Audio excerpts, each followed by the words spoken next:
Hola, hola, ¿qué tal? Habla Omar, terapeuta físico en consultorio de fisioterapia MG. Y bueno, el día de hoy, ¿saben qué vamos a hacer? Eh, Tomando en cuenta que hay muchos pacientes que llegan con nosotros a realizar algún ejercicio terapéutico o que se les prescribe ejercicio terapéutico en cualquier fase del tratamiento o rehabilitación. Bueno, eh, es importante que sepan, porque nos preguntan mucho, ¿para qué me va a servir esto? ¿Cómo lo voy a hacer yo solo? ¿Cómo lo voy a hacer yo sola? ¿Quién me va a ayudar? Cosas como cuándo tengo que parar, cuándo sé que ya aguanto más.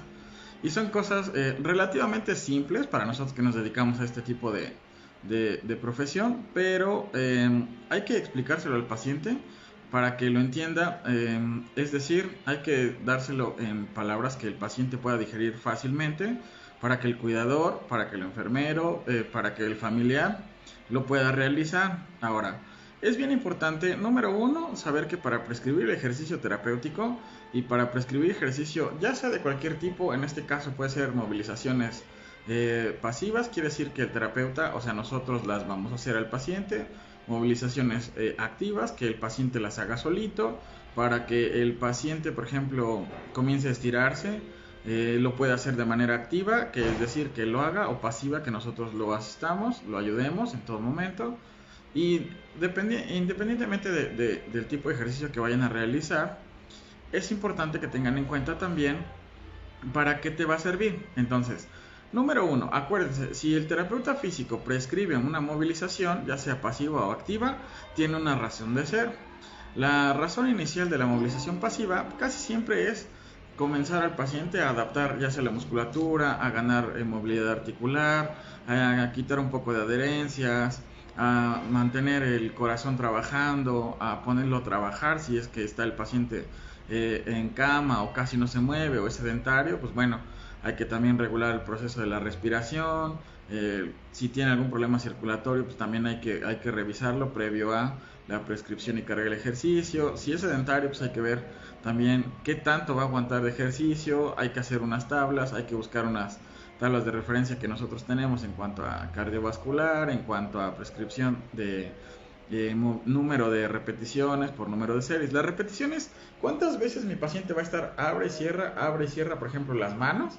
Y el número o la serie es, pueden ser dos ciclos de 10 repeticiones, quiere decir, o dos series de 10 repeticiones, quiere decir, dos veces va a tener que hacer uno 2 3 hasta el 10. Y una vez que acabe de hacer esas 10 se toma un periodo de pausa. Usualmente se prescribe pausa entre cada una de las series y otra vez vuelve a hacerlo uno 2 3 10 veces hasta que nuestro paciente se adapte al ejercicio. Por decir algo, ¿no? Ahorita no vamos a profundizar en cuanto es la dosificación de la carga para cada cosa, pero es un ejemplo. Bueno, ¿qué otra cosa también tengo que tener en cuenta? La movilización pasiva va a ayudar a que la movilización activa, es decir, a que el paciente pueda moverse por sí solo, dependiendo del diagnóstico y dependiendo del caso de pacientes. No todos responden igual, tengan en cuenta esa situación. Tampoco todas las enfermedades son lo mismo. Y si a una persona que ustedes conocen le pusieron cierto tipo de ejercicios, toma cierto tipo de tratamientos, toma cierto tipo de medicamentos, etcétera, ¿no? Fue algún proceso, no sé, invasivo, quirúrgico, lo que sea, a lo mejor para él le funcionó porque es un tipo de paciente diferente, todos son iguales, no le sirve lo mismo a todos, entonces pongan atención a esa parte.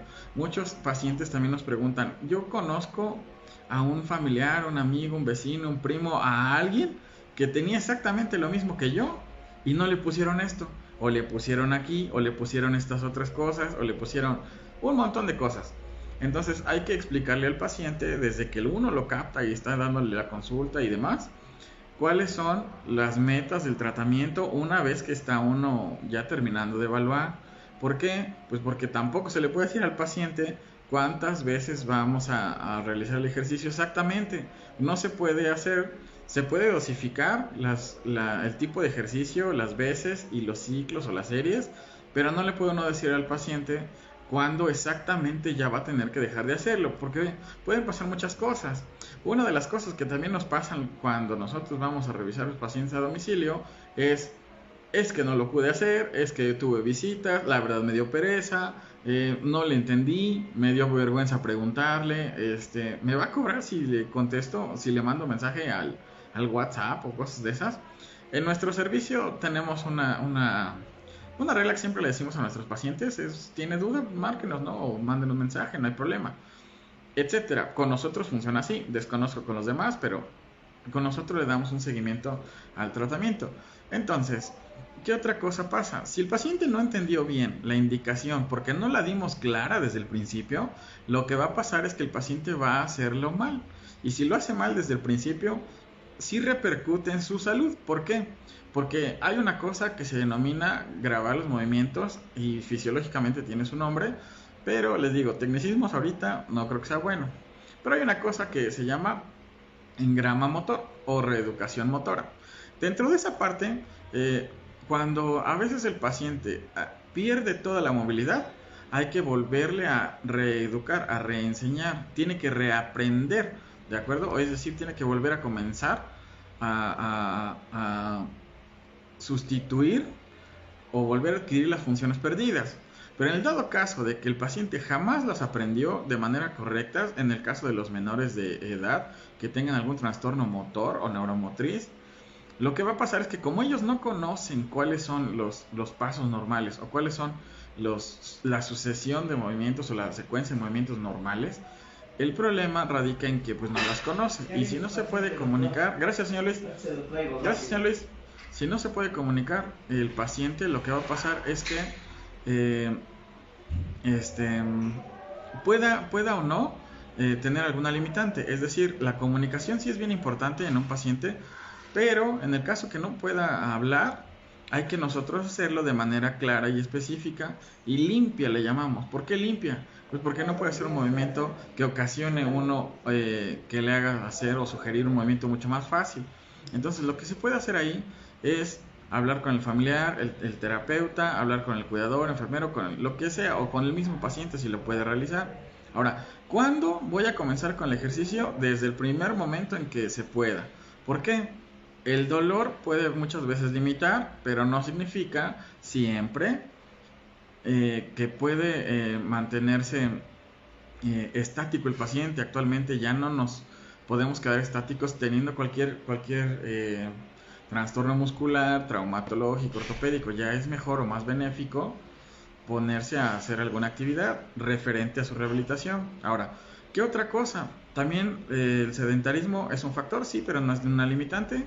Otra cosa que tengo que tener en cuenta es que debo ponerme a pensar las actividades del paciente, es decir, cargarlas en los horarios que pueda, que esté descansado, que lo haga de manera consciente, tranquila, sin presiones. Otra cosa también es el grado de nutrición que tiene mi paciente.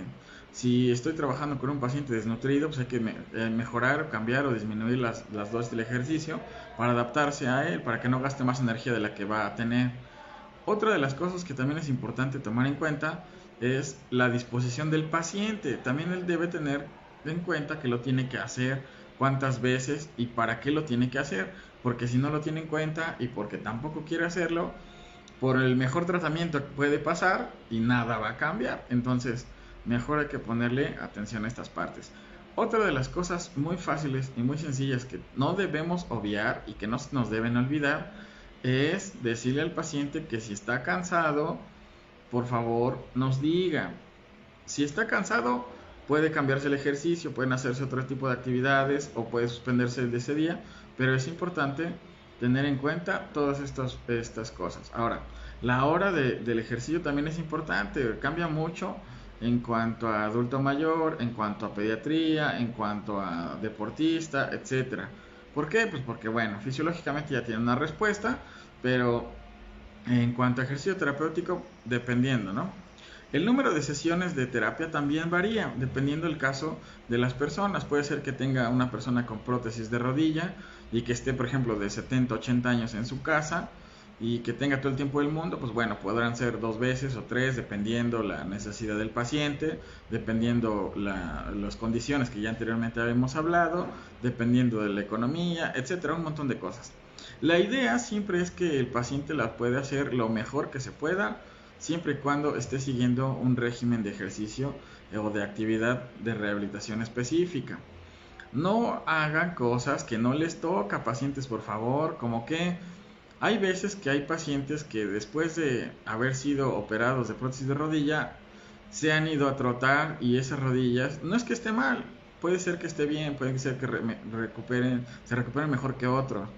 El problema es que, bueno, una vez que tienes una prótesis de rodilla, siempre tienes que seguir cierto estándar de movimiento, ciertos limitantes, ángulos, movimientos que ya no puede uno realizar, tener en cuenta.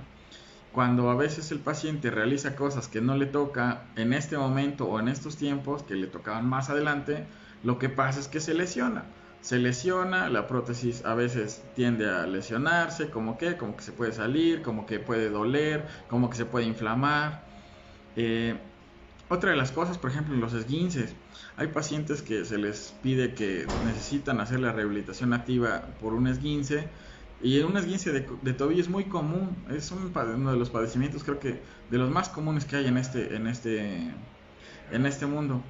Pero el paciente muchas veces conoce por X o por Y a alguien que tiene medio conocimiento y demás, y le pone un montón de cosas, agujas, tape, vendas, ungüentos, pomadas y un montón de cosas, y olvidan mucho la parte del ejercicio. ¿Y esto a qué va? Mm, a que es bueno mejor poner atención a lo que hacen con un profesional, ¿de acuerdo? Está bien que escuchen consejos, está bien que el amigo, la amiga, el conocido, familiar, lo que sea, se acomida al ejercicio o a realizarle algún consejo, a darle algún consejo, pero tengan en cuenta que en ocasiones el desconocimiento causa muchas lesiones. Entonces, por favor, no hagan ese tipo de situaciones, vayan con personal especializado, pueden ir con el que gusten, no necesariamente de aquí del consultorio de fisioterapia MG. Pueden ir con que tengan a la mano, siempre y cuando les dé confianza, ustedes tengan ganas, disposición, tengan ganas de recuperarse principalmente, ¿sale? Y lo demás déjenos a nosotros. ¿Por qué? Porque pues, esta parte del ejercicio es 50% de nosotros, parte del familiar, es decir, un 20% del familiar, 30% del paciente. Y aparte de todo esto, es importante seguir las indicaciones. Bueno, nos vemos, hasta luego.